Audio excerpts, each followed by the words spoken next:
Hi, I'm Tyson Franklin, and welcome to this week's episode of the Podiatry Legends podcast. The podcast designed to help you feel, see, and think differently about the podiatry profession. With me today is Sarah Chisem from Knaresborough Podiatry.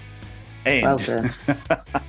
I had to practice saying that name a few times. Now, this is interesting. Sarah started her working life as a law and language student because that's how most of us get into podiatry. But she ended up with a job in a high-end fashion retail and then had a flippant conversation with a podiatrist that made her reevaluate her career and retrain. So Sarah, welcome to the podcast. Good morning. Welcome. Thank you. What an interesting way of ending up in podiatry. I know. It's that working on my feet to working on other people's feet. That was my kind of strap line. Yeah, I think I'd worked in retail I'd looked for jobs in the law profession, the legal profession, but I hadn't wanted to be a solicitor. And I got my languages. I'd even lived abroad and studied abroad, doing French law for a year. But I just couldn't break into the job market. So the Saturday job that I got as a student offered me a management role when I graduated. So living in London, you can't live in London and coast without any money. So had to get some money in somehow, took the job and then moved around the country with them. Ended up working Harvey Nicks when they opened in Leeds, which is a well-known designer store in the UK. And then last job was Adidas, which is where I sort of started having my feet looked after by a podiatrist. And I remember just sitting there and chatting, and she said, well, I don't know why you don't think about doing it. You've asked me so many questions. What about thinking about doing something like this? And I was like, well, I don't know. I'm on my career path now. And how can I change? How can I do something else and be something else? I don't know how to do that. So I think I put it on the back burner for a bit, got pregnant, and then started thinking about, do I want to still be on the shop floor? Do I still want to be working Saturdays, Sundays, late nights? And then my husband at the time, he would be going to the park with my son, and he said, well, I feel like a single parent. I have all these ladies coming around me, and there's me as a single dad, so it seems, with my son. So yeah, I suddenly thought, right, I need to change this, and then looked into where what I could do. Started with... How old were you at that time when this was all taking place? Yeah, 32, which isn't that old, really, is it? No, I look back at 32 now and I'm like, no.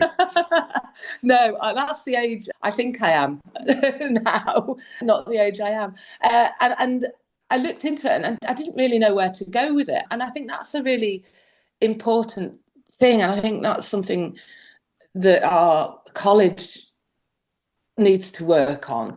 But I ended up training as a foot health professional because it worked for me.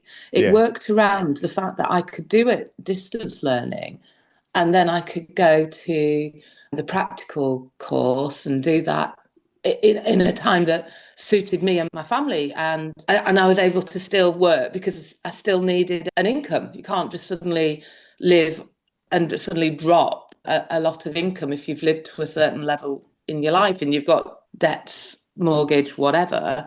Well, you have a lifestyle too that you've become accustomed to, and so your family. I suppose that. I had a lifestyle. I had a champagne lifestyle with lemonade money anyhow. So that was working in high-end retail. You tend to buy the Gucci bag and worry about it afterwards. So, and then it went into that, and then started doing that, set up a business, started working, and suddenly thought, this isn't enough. This is great. I can do the nail cuts, I can do the hard skin, but I want to know more than this. I want to learn more than this. And I feel like I'm not getting this. Felt quite isolated as well. I think that was the other thing I felt, working for myself, very isolated in a world where I didn't know who to contact. And then I realised and was looking around, and that's when I actually applied to Huddersfield Uni to go back and do my podiatry. But they offered a part-time course, which absolutely fitted into everything for me. And that was it. That was the start. I went back as a, by that time, I was about 36. Yeah. So went to uni as one of those annoying, mature students that I remember at 18 used Yeah, to I do too. absolutely get on my nerves because they did the work. I know. I know. I've said that numerous times on the podcast where I look back to when I was like 19, 20 going through, and we had these old students who were probably in their early 30s. And you're Yeah. thinking, you're almost retired. What are you doing here? And they used to annoy us because they'd actually all do really well in their exams and they would actually study. But you look back and you think, because they had commitments, this wasn't something that, hey, if I failed, I could easily just go and do something else. They had taken a chunk of time out of their life to Mm. and made a conscious decision to do this. It wasn't something they just, oh, I finished school, the next progression is going to uni. They had a life beforehand. So I actually take my hat off now to any mature age student of any age. I think it's impressive. Well, I think that was the thing for me. I obviously then at that time my son was just starting school. I had like a tag team. I mean, I was very lucky that my mum lives nearby. My husband then, he was great. He had flexible working hours. So he would often do the drop off. I would get up about 6 o'clock in the morning and drive over to Huddersfield, which isn't the best of drives, if anybody knows the M62. And then I'd come back, pick Jack up from wherever I'd deposited him, bless him, and then do tea, do bedtime stories, homework. And then probably about 9 o'clock, I'd sit down and do my assignments. And there were times that I worked through the night, heard the dawn chorus, and knew that was probably time to at least have breakfast, if nothing else, and then drive into uni for lectures that day. I mean, the beauty of the part-time course, which I don't think Huddersfield do anymore, was that I was only probably in 2, 3 days a week. Yeah. So I could focus on those days, and then I had a little bit of time to breathe a bit. But yeah, I remember it was like, I'm putting something on the line here, and I'm giving up things, and my family are giving up things, and my friends are supporting me, and I have to get through this, and I have to get through this the best I can. The part that's interesting about what you said then, and I just think it's important to highlight, is when you said about your son and then you just drop him off, you had to remember where you dropped him off to go and pick him up. How old is he now? He's 22. Okay. So And did he end yeah, up deranged or is he fairly normal? he's pretty normal. The reason I think He's that's important though is like I think that's really important because there's a lot of people who will say, "Oh, I want to do this," or "I'm thinking about going to this conference," or "I'm going to set up my own business," but they use their family and their kids as an excuse to not do something. Oh, geez, if I do that, I'm going to miss my daughter's 3-year-old birthday. Yeah, yeah. in the big scheme of things, your daughter's not going to remember it. I think it's important to be present. I do Yeah. think it's very important. When you're there, they need your focus. But I mean, Yep. my son's pretty independent. He's an only child, so he's very independent. He's just got a distinction in his master's in law. He's just having a second interview with a top law firm in London. So I'm not worried about him. I Right. think family is Family, important and you need to make sure that they're looked after. But if they're looked after, don't use them as an excuse to not do things. If you don't want to do something, you just say, I don't want to do it. Don't use kids or partners to as an excuse not to do something. yeah, I think that's absolutely right. I had to make some decisions that probably I wouldn't make top mother of the year award, but then again, I like to think I'm realistic mother of the year. So I mean, at Yeah. the moment, Jack's at home. I'm trying to kick him out again. He's boomerang back. I actually got used to living on my own again for a while when he was at uni. So yeah, and he's done a little bit of work for me in the new clinic, so it's been really nice. He's been on reception for me, which a lot of the patients have loved because they've heard of this uh, person in my life, and Yeah. I have got patients that I've had with me since I started, they're like, oh, it's great to meet him finally. So I don't always have that home and work life together, but I think sometimes it's just nice to put faces and something for people. You do have to be a person sometimes as well. Yeah, well, we used to use our daughter Tia as a bit of a marketing tool, where we would have her in our TV ads that we were doing, and she used to be in the clinic all the time. She'd be hanging around the place, and where she went to school was just up the road. So every afternoon she would come down after school and be doing her homework out the back, and she'd walk around the Yeah. reception. She'd say hello to the patients, and all the ones that sort of just knew her over the years, she would talk more to them. Which she just became part of the furniture. And Well, and yeah, now you bump into patients after I've sold the clinic, and they'll go, "Was that Tia dancing at the Cairns Taipans in the National Basketball League?" I went, "Yeah, she's a dancer. Yeah, as well as doing pharmacy." And they're like, "Oh my God, she's grown up so much. We remember when she was this big running around the clinic." yeah. So it's And fun. and she's not affected. She's out there dancing, isn't she? Ah, she just loves the limelight. The bigger the crowd, it'd be 5,000 people. And the bigger the crowd, the more she just absolutely loves it. Yeah. And I think that showing your son, for me, that as a woman, as a mother, I have a life and I have a career and I have goals in my life that I want to Mm. achieve.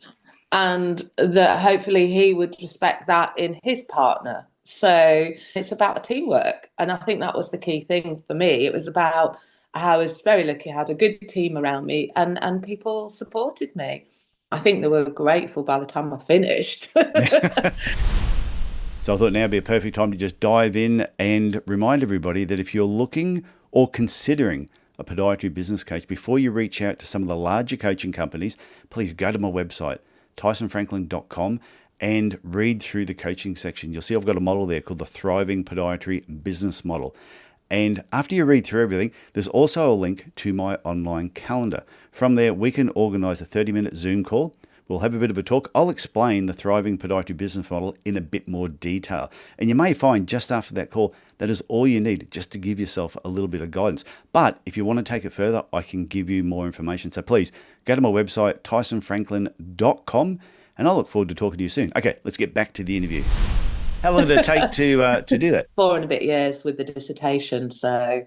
yeah, I didn't celebrate my 40th birthday. I celebrated my 40 and a half Yeah. birthday. But then, so when you were going through that, so you had a foot health practitioner business running Yeah, I on the side did. while you were Yeah. actually studying.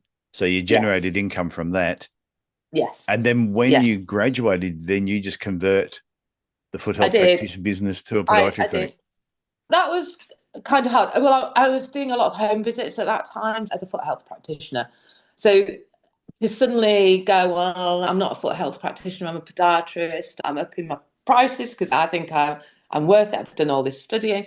And then I was working in a clinic. So that was the easier change. That was easier to change because I'd bring in different treatment plans and treatment. So that was a little bit easier. The home visits I felt were harder. So I did reduce a lot of those down and moved on from that. So yeah, it definitely had to work on it with some patients. I had to sort of explain who I was and what I'd done. But the transition, it was good. And I was in a clinic with osteopaths, physios. So that was helpful because then they were referring more of their complex patients to me. And eventually I got confident about what I was doing. And I think patients were coming to me with referrals, which was, for me, it's always the way I like it. A personal or professional referral is just brilliant because they're already happy to come, if that Yeah. makes sense. Oh, I always think yeah. that they've got an expectation and they're like, yeah, okay, we're confident about coming. I And definitely think referrals from other patients, from other health practitioners, especially if they've written a cover letter that just says, Tyson, help with this person. I've already just told them that they need to have orthotics. Can you just get it sorted out for them? I used to love those letters. yeah, No, yeah, no, they they were were always perfect. nice. So you had your clinic, you were sharing I rented rooms. I rented rooms in within a multidisciplinary clinic for quite Yeah. a long time. And it's only in the last 6 months that I've actually moved into my own place. And that was a little bit of an epiphany for me. I think I'd kind of just made my life a little bit easier and rented this room. And as I say, the multidisciplinary clinic was very well known. We, as practitioners, we'd all built up a very good reputation within our own businesses. So then people came to the main business, and Yeah. there were about three of us that had worked together for nearly 20 years. And then there were a good four core therapists, really. And we had our own associates as well. So we worked within this clinic. And then one of my colleagues, one of the group, he actually bought the clinic off the chap that had owned it. And I could see him forging ahead with all these great ideas, and it was brilliant, but they weren't my ideas. Mm. And it was having your family, your big brother got a great job, and you're like, well, hang on a minute, what am I doing? And I actually took some time out last year. I took about 2 weeks out to paddleboard across the country, because that's what you do, isn't it? I did hear about that. I was And talking to Jonathan Small the other day, and he said when Sarah is on the podcast, ask her about paddleboarding across the country. yeah, England, I should say, shouldn't I? Mm. Yeah, Liverpool to Goole. And we travelled across the canal. It took us 10 days. I did it for charity. I lost a friend to gynecological cancer about 5 years ago, and I promised her then that I would be happy. That was the only promise she made me make to her, that Be you will happy. be happy. And I felt, a friend of mine had said, well, I'd really like to paddleboard across the country. She said, no, nobody else. She said, there's about 8 people that have done it. So she said, what do you think about it? And we'd had a couple of glasses of rosé, and I was like, well, yeah, go on then, let's have a look at it. I'd only been paddleboarding about a year and a half or something, and that was like fair weather paddleboarding, Yeah. and that was it. We planned it, and we took 2 weeks out, paddleboarded in the worst weather ever. I mean, we have 50-mile-an-hour winds some days. We got attacked by swans, and our partners followed us. They were the backup team. They followed us in our camper vans, and they'd be at the side of the canal with soup or snacks or a coffee. And when I say the side of the canal, I mean, we were talking about potentially, and excuse my French, but it like dog poo alley. It's not attractive. Coming out of Liverpool for the first 3 miles, we counted 18 shopping trolleys. There was rubbish everywhere. It's not pleasant. Anyhow, we did it, but in that time, I was able to reflect quite a lot. And it made me think about, right, I'm going to start looking for my own place now. I want to build up my own clinic. I'd already got 2 associates working with me, but we were having to juggle the days that we work, so we never got that flow. Before you go on to that, back to the paddleboarding, Oh, because that's a pretty big deal. sorry, And I just point out to people that old thing. 10 days. If anyone's never paddleboarded, it is one, it's fun. It's more difficult than it looks until you retain your balance. We only went for the first time about a year ago. And the only part that put us off is as we're putting the paddleboards in, we're going past a big sign that says Achtung, crocodiles. And we're saying to the guy, why do they have crocodile signs? There's no crocodiles here. I go, well, why did they put the signs there? Well, in case there is crocodiles, but he said, they'll be more scared of you than you are of them. And I'm like, okay. And it was, tell you, every time you fell off and landed in the water, man, you were back on that paddleboard pretty quick. Yeah, no dangling your feet and enjoying yourself. No, so I'll show you when we finish this. I'll show you a photo of us paddleboarding. So when you did the paddleboarding and you were doing it for these 10 days, you said you had a lot of time to think. Yeah. So there was a lot of times I take it you weren't. How many hours a day did you paddleboard for? And I take it while you were paddleboarding, you weren't just constantly talking the whole time. You did have a lot of time to really think. Yes, self-reflection time. Self-reflection, yes. Yes, lots of me time. Well, half the time you couldn't hear each other because of the wind, but 8 hours. We were paddling for 8 hours a day, sometimes a little bit more, sometimes a little bit less. Yeah. So, yeah, you can get a little bit where you don't want to speak to each other anymore. And you But go, whose idea was this? yeah, no. It was when she kind of, Sarah, we were going through Leeds and we had to join the River Aire. So the Leeds, obviously the Liverpool Leeds Canal finishes at Leeds. So you walk through an area where there's a lot of restaurants, there's a lot of cafes. So there's these two women walking through with their paddle boards in this wind with your board swinging around. And we've got long boards, we've got quite long, narrow boards Yeah. because we're fast now and experienced and professional paddle boarders. But we were going down onto the River Aire. Now, the River Aire comes through underneath the station. It's a weir. So it comes quite fast anyhow on a normal day. But having been raining for the last 8 days or whatever, and then the winds were quite whippy, this river was flowing at 8 miles an hour, which as a paddleboard, you generally hit 3 miles an hour maximum if you're lucky. If you're a general paddleboarder, you actually can paddle as fast as somebody walking. Okay. So 8 miles an hour is pretty much like speedy for us. So I looked down and was like, no, and she looked at me and she said, I know, she said at that time, I knew you were going to go, I'm not doing this. I'm not getting down there. That's just stupid. And she looked at me and she went, right, I'm going down, get down there in a minute and I'll see you at the bridge. And that was it. I had no way of going, no, I'm not doing this. I'm turning around. So we literally clung onto our boards, which I wouldn't recommend. And it's not something that I would be proud of. There's no way I would want somebody to come in to rescue me because of something I was doing and Yeah. put their lives at risk. But we knew we could get to a certain point because we'd done that route a few times. But yeah, that was quite hairy. I've never clung onto my board as much, and I certainly didn't stand up for that one. So when you got through the 10 days, how'd it feel when you knew you reached your destination? You've looked back and reflected on the whole 10 days of actually doing that. What did it actually feel like? Amazing. Amazing. It gave me that whole feeling that I can do anything. That when I was at 54 last year, Yeah. so 54, menopausal woman, what am I doing with my life? My kids left home.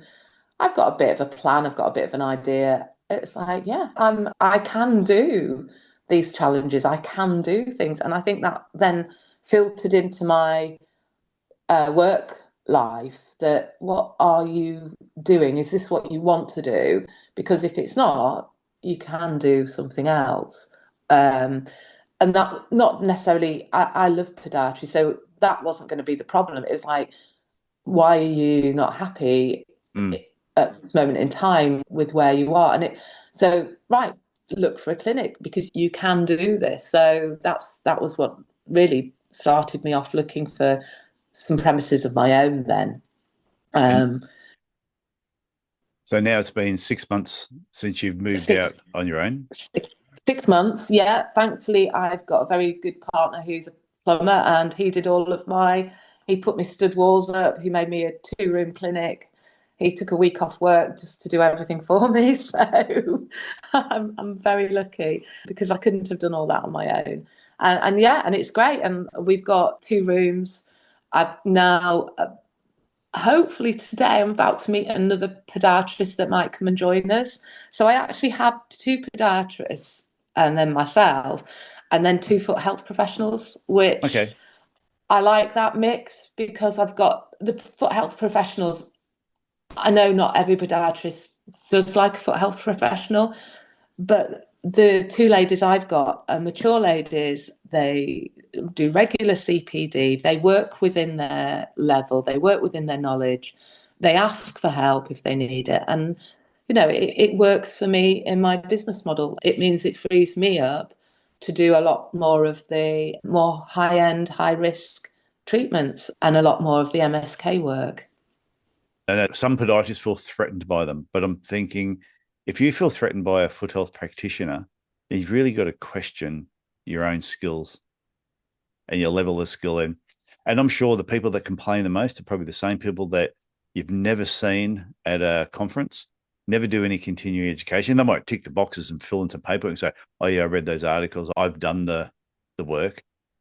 But I reckon anybody that has been in the profession long enough who's picked up the skills as they've gone along the last 10, 20, 30 years should have no fear of a foot health practitioner because your skill level should be so far ahead of where they are that it shouldn't be a concern. And if your work is actually matches exactly theirs and that's all you're doing, then maybe you're a foot health practitioner with a title. It's a difficult one and it's very emotive in the UK. I probably wouldn't want to go down sort of a discussion with that because it's so hard. It's so hard. And I get it. There's people working and the general public don't understand the difference. But like you said, it's about you showing the difference as well. And I make it very clear within the clinic that you're seeing a foot health professional. I make sure my receptionists are aware of the difference. We've got it on the website that what the difference is. So we're trying to highlight that and educate our patients. Around where I live, I'm in a big group of podiatrists and foot health professionals. We actually have a Harrogate group and we share patients. If somebody rings wanting a patient and I'm busy, I'll say, well, such and such, so Harrogate Podiatry, they might have some appointments this week. And we're very open and very inclusive. And that's great because that got us all through lockdown. Yeah. And we were all, when we came out of lockdown, we were absolutely struggling to fit patients in. And I was just so busy. I was shutting the books for people, but people were desperate. So having this big group meant we were able to help each other and support each other and direct patients to another clinic where they could see somebody.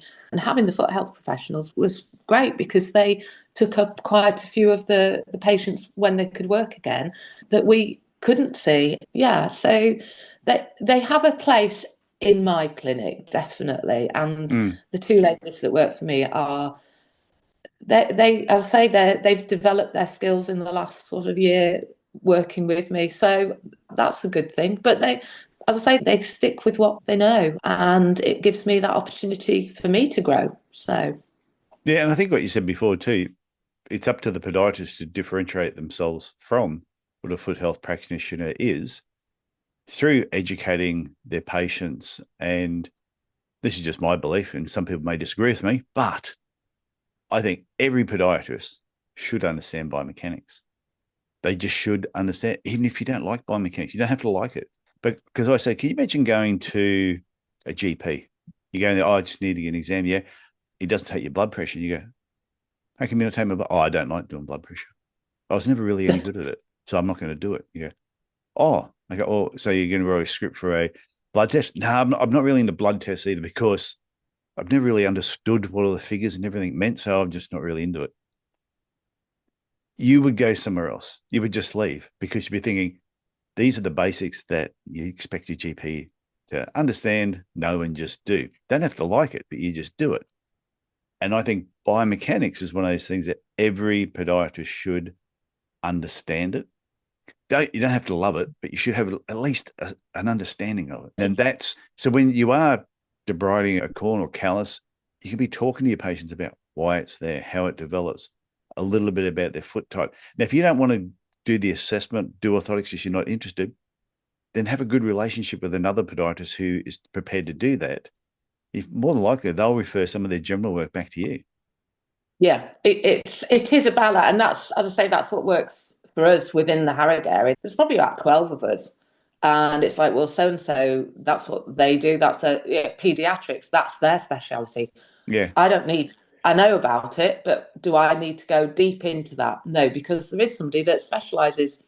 Give them that opportunity. But yeah, I mean, I do agree. I had a lady that came in yesterday on the form that I send out. How can we help you? Fungal nails.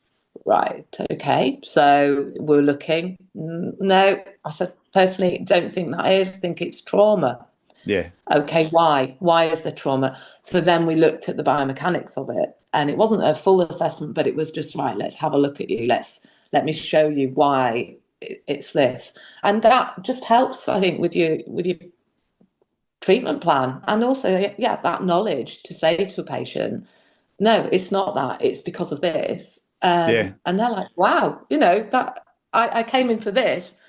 She's talked to me about this, and now I understand about how I can move forward with this problem that I wasn't even going to mention. And I think that's really important because it's showing them that we're not just there cutting your nails. Well, to me, it's no different. Somebody comes in for orthotics. They've got a problem with their ankles. They come in, they want a biomechanical assessment, you get orthotics because they've heard you're awesome and that's why they're going to get it done.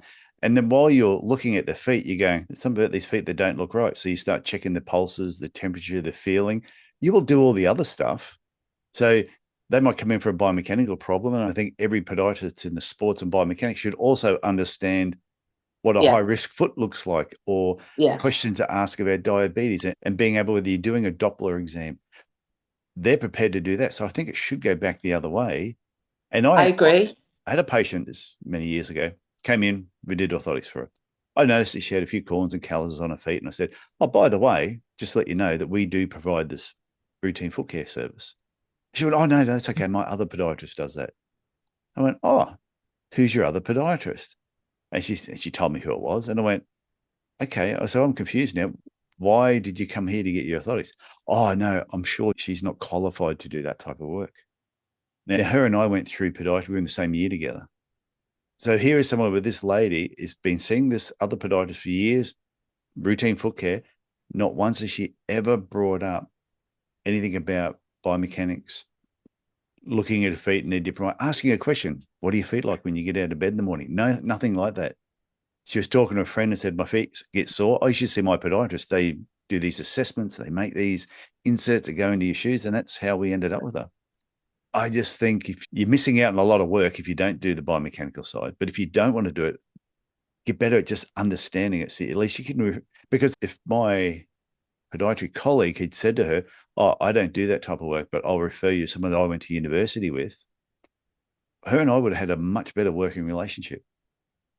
Yeah, it's a difficult one. I mean, I've sat there and I've talked to patients about things, and then, and I make sure they're aware of what we do. And you will still get that one patient that, oh, well, I went on my cruise ship and I got my insoles. Oh, Uh, yes. so it's a slight frustration, but yeah, you'll still get maybe one of your regulars that said, "Oh well, I just I felt like I needed some orthotics." So I said, "Well, who told you that?" Yeah. Well, they stepped me on a thing, and apparently I pronate. Yeah. Right, I okay. think every routine foot care patient that comes into your podiatry clinic who has any hard skin on the bottom of their feet, I think the right thing to do is to do, even if it's a quick biomechanical assessment on every routine patient. Explain to them why you're doing it. And then every time you're then doing routine foot care on them, you can ask the question, what do your feet like when you get out of bed in the morning? How's this been feeling? And you're talking about that instead of about what cake they baked last week and how the Yeah, weather is. At least they'll understand you're an intelligent person. Podiatrists are intelligent. We do more than what they actually just see. yeah. One of the things that was interesting for me is going back to the paddleboarding, because people are aware of me and who I am. I ended up getting quite a lot of paddleboarding people coming with foot problems. Oh, that's So cool. that was a good way. I set up an Instagram with paddleboarding pod. And I got quite a few people asking me, about feet, because that's also an issue. But But you yeah, so should keep, you still got that Instagram page going, Paddleboarding Pod. yeah, oh yeah, it's growing. It's Okay, well, growing. there you go. Everyone go and check out Paddleboarding Pod and start following it. You get a couple hundred more Paddleboarding pod people underscore 54. under, okay, paddleboarding. Is it paddleboard or paddleboarding? Paddleboarding pod underscore 54. There you go. I'm going to go and check that out. I will be joining as soon as I finish this. I've been a bit quiet recently. I've been on an extreme weekend to Marrakesh, so But that's can't really it. But the good paddleboard part, there. The good part about that, though, is like you were at my marketing masterclass in Liverpool. Yeah. And one of the things when we were talking about social media, I said, you've got to find something that's unique about you that you can share with your patients and make your patients go, oh, I didn't know you did that. No, I didn't even know you did paddleboarding until I was talking to Jonathan 2 days ago and he brought it up. And I actually had a note down, make sure I talk about paddleboarding. But see, that's something that is exactly what I was talking about in the masterclass was find something that is unique that could be interesting to patients and you start sharing that and all of a sudden you become the paddleboarding pod _54. Yeah.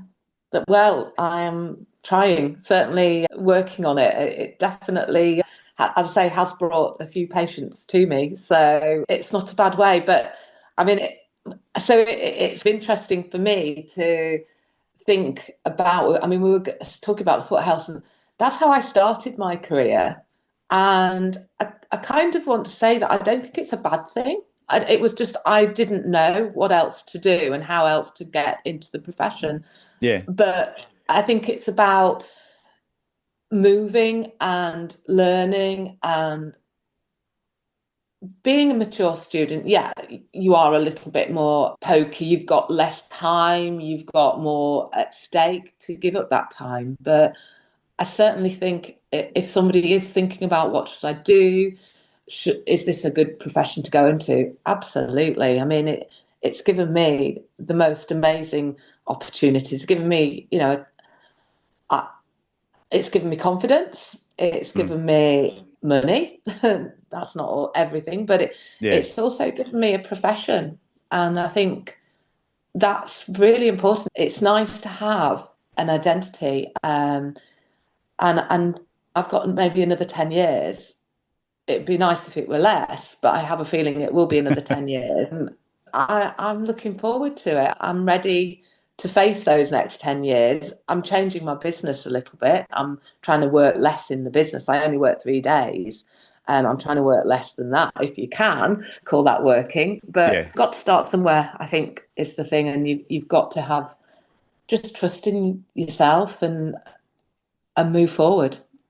Yeah. I think it's one of those things I actually like when people ask me, oh, to hire somebody you do. And I still say, I'm a podiatrist. And I actually like saying it now. But I must admit, in 1988, when I graduated, and people say, what do you do? And I go, and they go, what's that? I go, because people would just go, oh, a chiropodist. I go, no, I'm not a chiropodist. I'm a podiatrist. And it was just always having to explain myself. Nobody knew what it was. But now, I don't know, the profession has improved. It's got out of sight to what it was. Like I look back at what it was when I graduated to what it is now. Why anyone would want to leave, just I do not understand. Makes no sense. I know. I think there is, though, that I mean, a lot at the conference this year, there was talk about the burnout and the conference. The feel of the conference was very much about self-care, mental health, which is absolutely key. Mm, I think the big thing is, though, it's getting that work-life balance in life with everything, isn't it? With everything. And so for me, I do try and have that with the paddleboarding. That switches me off completely from anything else, or it gives me a bit of time to think about and reflect.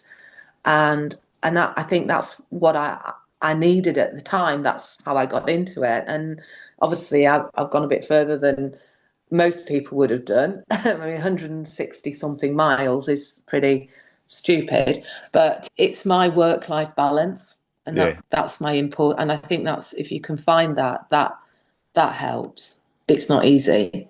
I worked. I got divorced, and I had to bring the income in for me. So I worked as much as I could, but tried to still be that part time in a way to have that time with my son. I mean, it's never part time, is it? You're working whether you're not actually at that interface, at that patient facing part. You're doing your admin, or you're thinking about your CPD, or you're training in something that is new, or your marketing or whatever. But So, but it is trying to have that balance and make sure that it doesn't consume you completely. Yeah, I think it's a really good point too, because I see, and when I did my talk, happiness and achievement are independent variables. And one of the things I spoke about was the hungry ghost, that when we're setting our clinics up, we don't have enough patients, we get unhappy. And then we have just the right amount of patients. Everything's going great. We've got the right number coming through. We're charging the right amount. We're making money. We're paying our bills. We're taking a few holidays. Everything's really good. And then the hungry ghost takes over and we want more. And then all of a sudden we're seeing too many patients. And I think that it's at that point where, like you're talking, the work-life balance gets out of whack, where you're working more, you're not giving any time to yourself. And then you start getting that whole thing, oh, I'll be happy when. I'll be happy when I get another podiatrist, then I'll be happy. And it's just this perpetual thing. So I think what you're talking about, that just, I don't know, finding that work-life balance, finding things that make you happy each day, and don't lose sight of that. Don't let work, don't burn yourself out. It's not worth it. Mm. See, these are two mature Definitely. people talking here. This is why anyone younger listening to this, and you know what? I used to, when I was younger, when I was in my 20s and I was a podiatrist, and I'd hear an old fart like me talking, and I'd be going, oh my God, yeah, whatever. Because I think, well, it's fine for you to say that because you're almost in your grave. So, of course, you're Mm. reflecting a life now. And now I am that old fart that I used to bag. Yeah. I mean, I still And, make mistakes. I still ah, need yeah, to hear stuff. I still need people to say, that's really stupid. Why did you do that? And generally it comes from the 22-year-old son. yeah. But um, but I need that. But yeah, I mean, I thought at 20 something, I knew everything. And I probably did at that stage. I knew everything that I needed to know at that time of my life. I think looking back now, I knew absolutely nothing, really. But I still don't know it all now, and I don't profess to know it. And I get days where I get that imposter syndrome. I have days where I'm thinking, my God, what am I talking about? And then all of a sudden you get this confidence streak where you're seeing a patient and you're doing all your biomechanicals and it's like, yeah, we're going to do this with you and it's working. And it's hard in a profession that there's a lot of knowledgeable people in this profession. And Mm. I think when I came into it, I felt very lacking and very sort of, oh, gosh, I don't know this, I don't know that. So and so's really confident. I haven't got a clue. But yeah, certainly, as I say, I get those imposter days. But I think you've got to just work through. And one of my friends who's a very good surgeon, I said to him at the beginning, I said, I don't know it. I don't know everything. And he went, you're never going to know everything, Sarah. He said, I don't know everything. He said, I know a lot, but he said, I know where to find everything. Yeah, And so that's do you. that's the difference. Yes. And he Yeah. said, that's the difference. You know where to find everything. And I think with maturity comes that, okay, it's the experience, but also it's that experience of the fact that if you fail or if it doesn't work, there's another way of doing it. I think that's what happens too, is that the longer you're in the profession, which is why I really encourage people to go to events that are going to float your boat. Not necessarily like we've got the Australian Podiatry Conference coming up.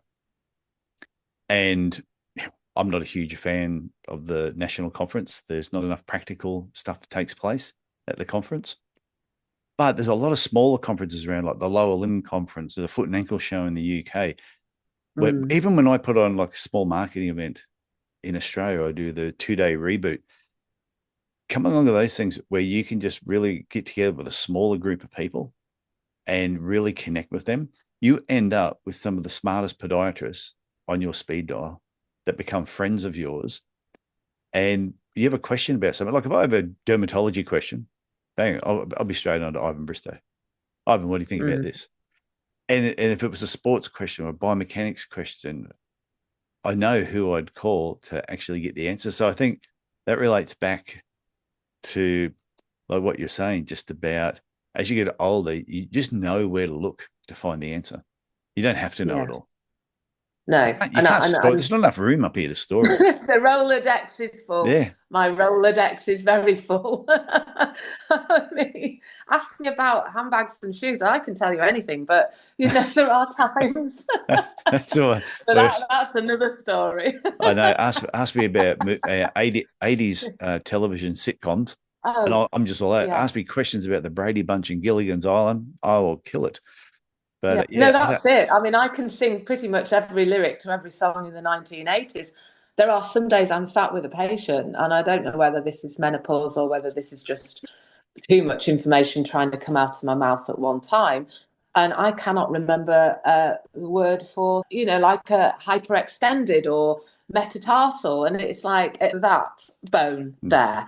go on.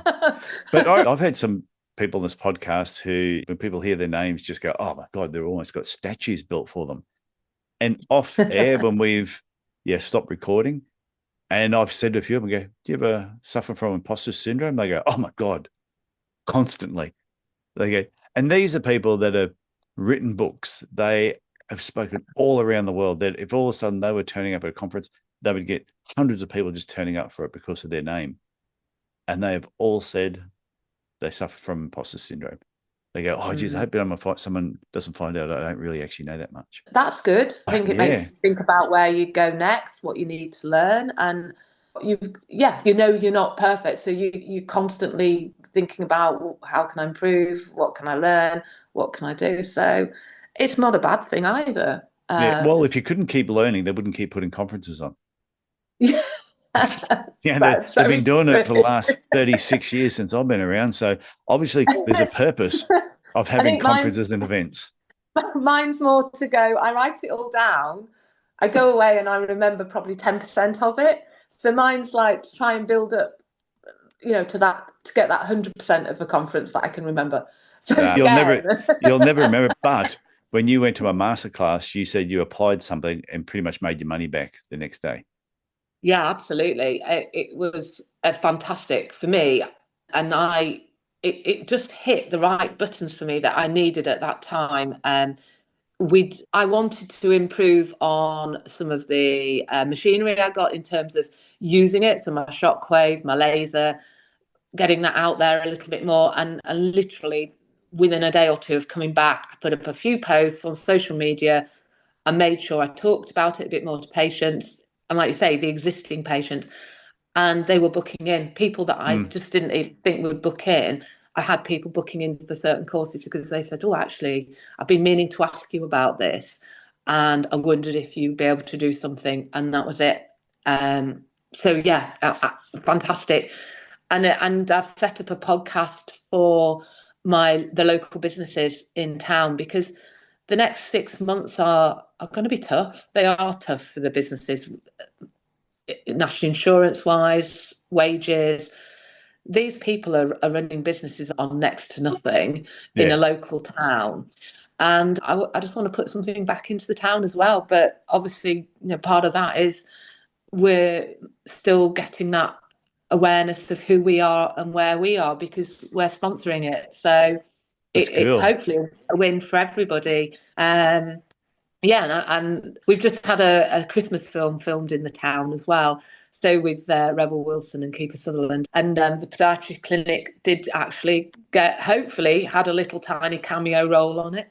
And again, so Knaresborough itself, come Christmas, is going to be inundated with tourists, I hope. Well, we tend to find that. So it's trying to build on it now. You'll be the next Notting Hill. I can say I knew Sarah when. Bagsy not coming out in my underpants. Yeah. Yeah. So it's actually working within your town as well, and the town supporting. And I've always been very much about support local. And so the great thing is of supporting local, they will go, "Oh, well, no, the first person to go and see is Knaresborough Podiatry, go and see them. Have you got a problem?" So hopefully that will make that connection for me within all of the local businesses anyway, as well as helping promote them and helping promote the town. So I'm looking forward to the Christmas movie. I love hope Chris. so. I It do. can't be as bad as the last one. I'm a tragic Christmas movie person. It's terrible. I think As soon as it hits this 1st of one's good. December, my wife and I, Yeah. we just watch Christmas movies every night all the way up to Christmas. And some of them you sit there and you go, oh, these are so bad. Some of them are just so bad. And They're horrible. occasionally they pull out one that you go, oh, that was actually a really good movie. Usually about one in 10 will be really good. Yeah. Well, this one should be good. This one will be good. If you want to watch a bad one that was filmed in town, Very Yorkshire Christmas, that is really bad. If you Very want Yorkshire to lose Christmas. Oh, okay. Very Yorkshire, lose 2 hours of your life. And never The get views back. are fantastic. The views are stunning, but the accents are just atrocious. It was funny. Yeah. After I got back from the UK and I traveled around with Jonathan Small, I watched this movie on the plane coming back. And it was about somebody who toured around with somebody from the UK. And everywhere where Jonathan took me was in this movie where they took them. Oh. But the guy was a serial killer. And I'm thinking, hang on, which one did you get? Was it Shaun of the Dead? no, it wasn't Shaun of the Dead. It was a new movie that's just come out. And after I watched it, I'm thinking, I am so glad I did not watch this movie on my way over, because everywhere where these people took everyone was exactly where Jonathan Small took me. And I would be going, okay, Jonathan, now I'm going to start watching where your hands are. I'll have to find the name of the movie and I'll dig it up. Goodness. I'll put it in the show notes so people can find the movie. And I keep forgetting to tell Jonathan about it. So before we wrap up, if anyone wanted to reach out to you and say, hey, Sarah, Paddleboard. loved your episode, or they just wanted to talk to you in general, ask any questions, what's the best way of getting hold of you? Probably the best way is through the clinic email. That's info@knaresborough.podiatry.co.uk. Okay, I'll put that in the show notes for everybody to find. So, Sarah, I want to thank you for coming on the podcast. This has been fun. I've spoken to you a lot lately. This is. I know. I know. I mean, I feel like we're old friends now. Yeah, no, I know you too well now. Yeah. Yeah.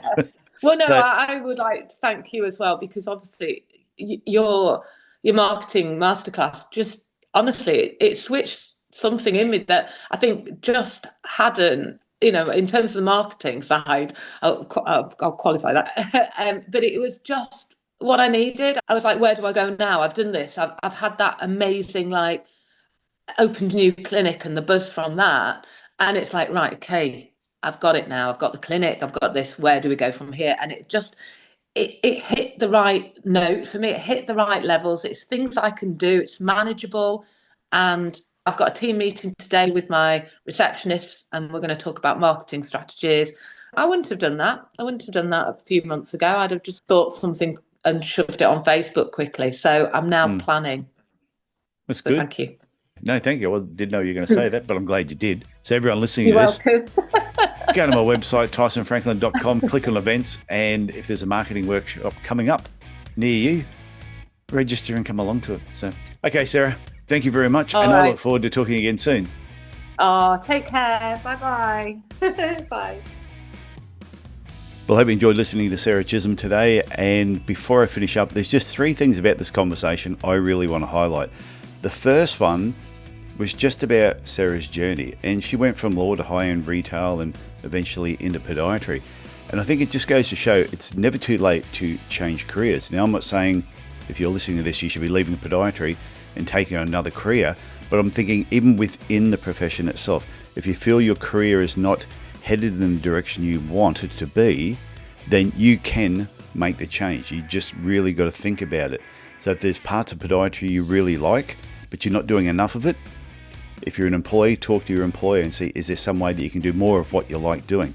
If you're running your own business, you have the choice to change the way or change the direction of your business. So just remember that, and that will also have a huge effect on your career.